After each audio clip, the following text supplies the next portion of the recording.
persoalan yang lebih serius, yaitu di Laut Cina Selatan. Ada ketegangan antara China dengan blok China dengan blok Amerika, ketegangan antara blok timur dengan blok barat.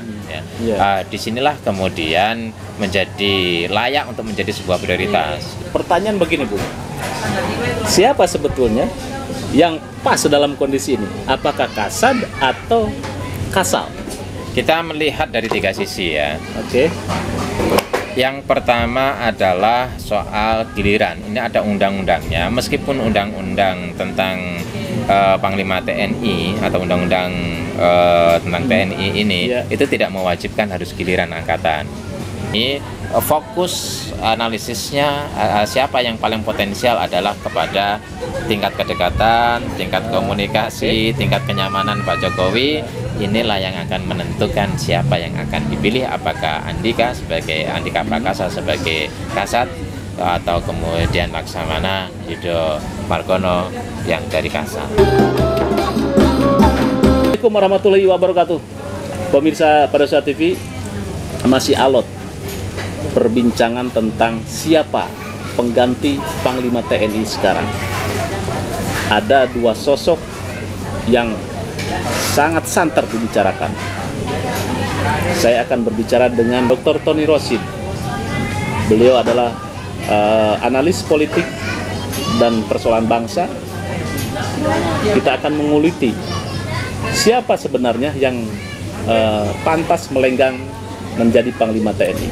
Bung Tony, gimana kabarnya? Alhamdulillah baik dan sehat walafiat, tetap semangat. Tetap karena semangat, bicara tentang TNI tetap semangat. Nah, gini Bung, ini kan ramai nih tentang pergantian Panglima TNI ini.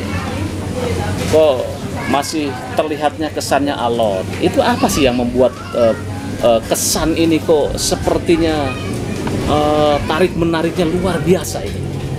Iya, perlu kita juga sadari sesungguhnya soal Panglima TNI itu dulu ya, pergantian Panglima TNI kan nggak seramai sekarang, nggak seheboh sekarang, tidak banyak diperbincangkan oleh publik ya. Beda dengan reshuffle kabinet, ramai sekali. Kenapa? Karena keterlibatan berbagai partai. Dan yang diganti juga banyak orang. Disitulah kemudian ada kasakusu, ada lobby, ada adu kekuatan antara partai-partai itu. Tetapi di Panglima TNI biasanya orang tidak begitu menghiraukan. Ya sudah, nanti ganti Panglima. Ya cenderung sepi dan sunyi. Tahu-tahu masyarakat itu membaca berita, oh Panglima ganti ya. Tapi sekarang nampaknya tidak seperti itu. Kenapa agak ya? Berbeda. Kenapa ya?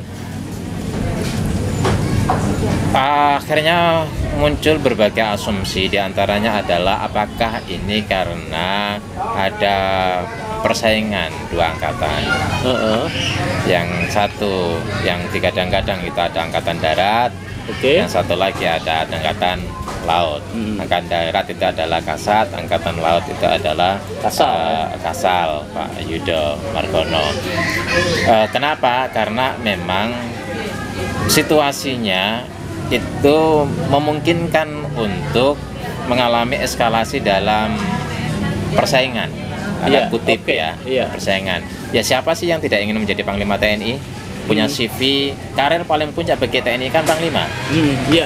Meskipun untuk menjadi Kasat, untuk menjadi Kasal itu sudah menjadi sebuah puncak bagi angkatannya, tetapi kalau sampai menjadi sebuah Panglima, menjadi Panglima TNI itu kan beda.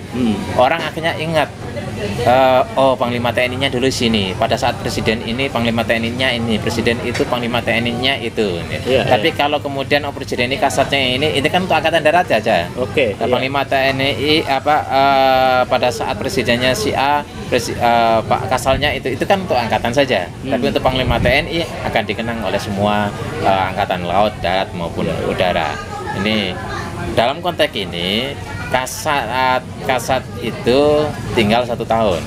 1 tahun pengennya juga pengen jadi kayak Panglima TNI. Kasal masih 2 tahun. Ya. Oleh karena itu bagi Kasal nggak ada masalah. Kasal ya seandainya nanti Kasat yang jadi Panglima TNI, terus kemudian Kasal tetap menjadi Kasal. Setelah Panglima TNI selesai, Kasal kemudian menggantikan, nggak ada masalah. Yang jadi beban ini kan Kasat. Iya. Kasat tinggal 1 tahun, nggak mungkin nunggu. Iya. Nggak mungkin. Harus. Malah isunya akan diberikan ke Pak Bin. Daripada Bin mendingan jadi kasat kan gitu. Nah, inilah yang kemudian apalagi itu yang kedua. Yang kedua adalah dengan Pilpres 2024. Oke, iya. Sekarang masyarakat seperti merindukan TNI, gitu lah. Dalam tanda kutip sebagai alternatif terhadap kegaduhan selama ini, keterbelahan selama ini, kenyamanan di dalam integritas bangsa yang cenderung terganggu, gitu kan. Kita tahu semua bagaimana situasi pasca Pilpres.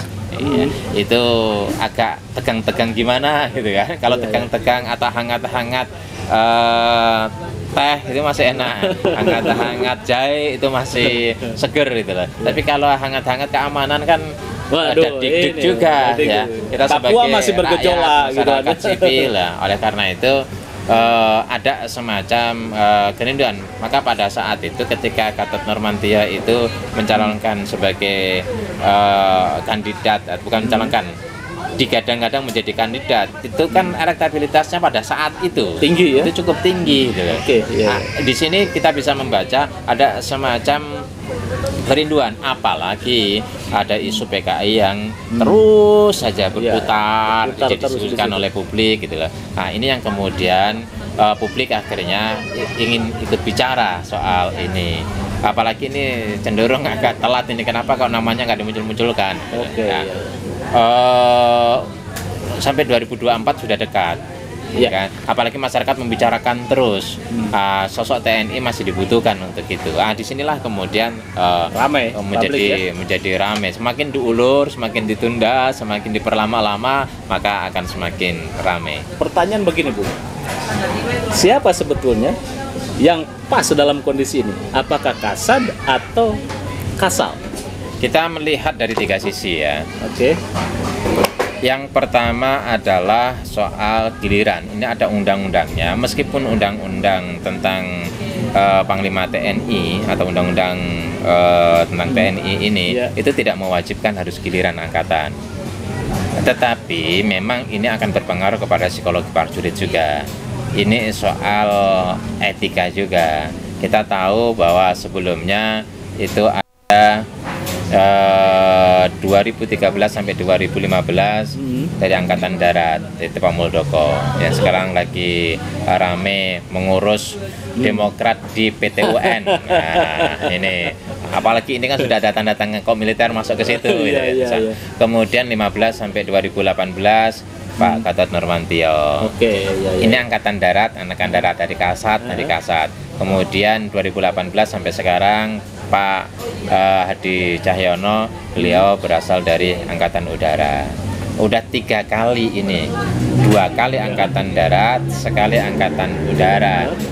Gilirannya Kasau dong, kira-kira seperti itu. Angkatan Laut ini, meskipun tidak ada kewajiban. Yang belum ya, yang belum karena giliran. Ya karena giliran.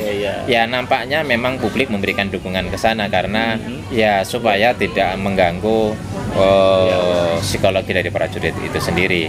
Ya layaklah yang kemudian bergantian itu kalau disisikannya. Tapi lagi-lagi harus juga dipahami bahwa tidak ada keharusan, tidak ada kewajiban secara giliran itu. Ini hanya soal barangkali ya. Ini soal distribusi kekuasaan biar merata sehingga membuat nyaman semua pihak. Itu aja sih. Kemudian yang kedua adalah soal tantangan apa yang sedang dihadapi oleh Indonesia untuk saat ini. Ya kita tahu ada persoalan di Papua yang sampai kabindanya Imade itu meninggal, ditembak mati itu kan. Tetapi masalah Papua kan masalah klasik dari tahun 1965. Keinginan untuk merdeka sampai hari ini dan itu belum terselesaikan. Dianggap berat yang nggak berat, dianggap berat itu cuma masalah gitu loh. Ya segitu-gitu aja sebenarnya. Jadi masalahnya tidak terlalu menekan Indonesia, mempressure Indonesia, kemudian Indonesia merasa harus berbuat apa, tidak sih. Gitu, kelompok kriminal kalau nggak salah. Iya, kemudian sebenarnya kan kelompok kriminal akhirnya kan urusan polisi. Sebenarnya kalau kriminal soal itu kriminalitas urusan polisi. Tapi kalau ini sebagai sebuah ancaman urusan tentara. Tapi ya. nampaknya ini diurus oleh polisi, polisi minta bantuan sama tentara kan gitu. Ya kalau demo gitu kan urusan polisi, tapi kalau kemudian kurang personel minta tentara. Begitu juga ini kan Papua udah diputuskan oleh negara bahwa itu urusan kriminalitas, maka itu urusan polisi. Kalau kekurangan personel minta tentara kan gitu. Cenderung ini tidak terlalu menjadi sebuah persoalan, tapi ada persoalan yang lebih serius, yaitu di Laut Cina Selatan. Ada ketegangan antara China dengan blok China dengan blok Amerika, ketegangan antara blok timur dengan blok barat. Disinilah kemudian menjadi layak untuk menjadi sebuah prioritas. Nah, kalau memang ini yang jadi prioritas, ya mungkin angkatan laut, tapi lagi-lagi kita kekurangan alutsista. Alutsista ini sangat terbatas, sementara negara Indonesia ini negara kelautan. Coba kita bayangkan 6,2 juta kilometer, bahkan bisa dikatakan 60% Indonesia ini laut. Karena itu ada yang mengatakan, bahkan gampangnya ngomong 2/3 ini kita laut, tapi yang benar adalah 60% kita laut. Nah, kalau sudah 60% kita laut, 60-an% kita laut, ya mestinya alutsista, tentaranya laut mesti berbanyak personelnya, diperbesar. Kemudian anggaran untuk laut mesti berbanyak, karena untuk mengamankan Indonesia ini soal kedaulatan. Kedaulatan NKRI mesti harus betul-betul dijaga melalui perbatasan, yaitu laut, ya. Karena perbatasan darat kan cuma sedikit dengan Malaysia, dengan apa? Intinya Anda ingin mengatakan bahwa Kasal yang saya tidak ingin mengatakan seperti itu, tetapi kita mencoba untuk melihat secara objektif dari beberapa sisi. Kita punya tantangan, akan harus mesti dipertimbangkan soal giliran, supaya ini menyangkut psikologi, kemudian soal tantangan siapapun lah bagi kita sebagai rakyat Indonesia. Selama TNI itu profesional, yang kemudian kita berharap siapapun yang akan jadi Panglima TNI itu membawa TNI lebih profesional, TNI lebih maju, dan lebih memiliki kepastian untuk menjaga kedaulatan Indonesia. Saya pikir kita akan terima. Yang ketiga, ini kan otoritas presiden. Iya. Gitu kan? Jadi bagaimanapun presiden mau ya seperti ketua MK, ya presiden lah otoritasnya. Seperti ketua KPK, ya presiden lah. Ketua MA, Mahkamah Agung, presiden lah. Ketua jaksa agung, presiden lah. Kabinet, presiden, gitu loh. Jadi presiden itu punya otoritas mutlak untuk menentukan siapa yang akan menjadi panglima dalam konteks ini. Karena itu kita bisa analisis Pak Jokowi ini sudah 7 tahun, kita sudah bisa membaca seperti apa. Satu, Pak Jokowi orang Solo, Jawa betul, gitu. Kemudian yang kedua, pola pengelolaan pemerintah dan kebijakannya kita sudah tahu. Saya pikir di sini akan bisa kita lihat. Yang bisa kita lihat itu adalah kedekatan. Di antara dua orang ini mana yang dekat dengan Pak Jokowi? Yang kedua adalah komunikasi. Mana yang lebih komunikatif dengan Pak Jokowi di antara Kasat ataupun Kasal, ya. Kedekatan, kemudian komunikasi ini menjadi hal penting. Yang ketiga yang terpenting adalah tingkat kenyamanan. Pak Jokowi tetap akan memilih, ini soal subjektivitas ya. Tapi subjektivitas paling menentukan. Kalau tadi yang 1-2 yaitu soal tantangan, terus kemudian soal giliran, ini kan profesionalitas, objektivitas. Kalau ini soal subjektivitas, meskipun subjektivitas, justru subjektivitas ini menentukan. Siapapun, kalau Pak Jokowi itu merasa tidak nyaman, menganggap orang loyal kurang loyal, kemudian komunikasinya tidak lancar, kedekatannya itu terbatas, gitu loh. Ya tentu tidak akan memilih kepada orang yang tidak sreg. Ya karena itu di antara dua hal ini fokus analisisnya siapa yang paling potensial adalah kepada tingkat kedekatan, tingkat komunikasi, tingkat kenyamanan Pak Jokowi.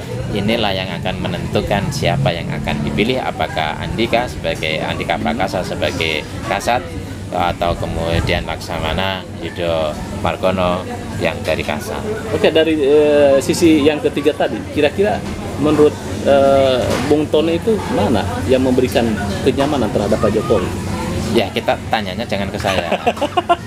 Mungkin dari sisi analisa komunikasi. Tanyanya kepada orang yang dekat dengan Pak Jokowi. Terus kemudian kira-kira yang paling intens komunikasi siapa, yang paling ini. Tetapi kita juga bisa analisis dari faktor yang lain. Di antaranya adalah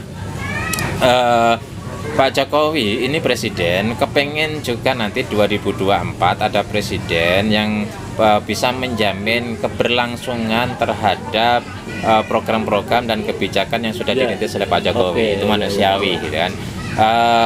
Kalau kamu tentu Pak Jokowi kepengen tenang, kepengen nyaman, dan nampaknya Pak Jokowi sudah merintis hal itu. Nah, ini siapa di antara ada nggak gangguan dari sini atau pihak-pihak yang dekat dengan Kasat atau Kasal yang kira-kira membuat Pak Jokowi tidak nyaman, ini juga bisa menjadi sebuah bacaan sendiri. Oke, terima kasih Bung. Oke, pemirsa, demikian bincang-bincang santai tetapi memang ini persoalan bangsa, Bung. Betul. Santai tetapi persoalan berat kalau menurut saya. Ya, kita bicara di sini karena ini ada kaitannya dengan bangsa. Kalau nggak ada kaitannya dengan bangsa, saya nggak akan ke sini. Oke. Pemirsa Padusuara TV, siapapun yang menjadi Panglima TNI adalah yang terbaik untuk bangsa ini. Bagaimana menurut netizen? Apakah giliran jadi Panglima TNI ini dari Kasal atau dari Kasat? Tulis komentarnya. Jangan lupa like, share, subscribe pada Padusuara TV. Wassalamualaikum warahmatullahi wabarakatuh. Waalaikumsalam warahmatullahi wabarakatuh.